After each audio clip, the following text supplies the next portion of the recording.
Venezuela நாட்டின் மீது தாக்குதல் நடத்தி அந்நாட்டு அதிபரை கைது செய்த அமெரிக்காவை கண்டித்து கடலூர் மாவட்டம் விருதாச்சலத்தில் மார்க்சிஸ்ட் கம்யூனிஸ்ட் கட்சி சார்பாக ஆர்ப்பாட்டம் நடைபெற்றது.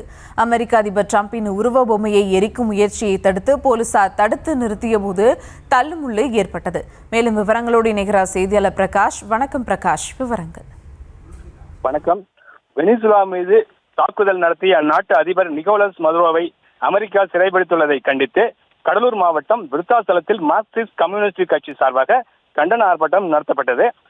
இது கைது செய்ய வெனிசுலா அதிபரை விடுதலை செய்ய வேண்டும் என்ற கோரிக்கையை வைத்தும் அமெரிக்க அதிபர் டிரம்ப் கண்டித்தும் கண்டன ஆர்ப்பாட்டம் நடத்தப்பட்டது.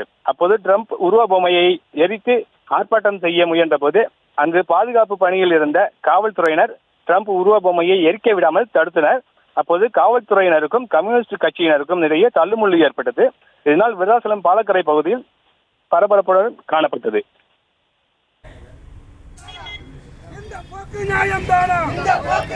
விவரங்களுக்கு நன்றி பிரகாஷ்.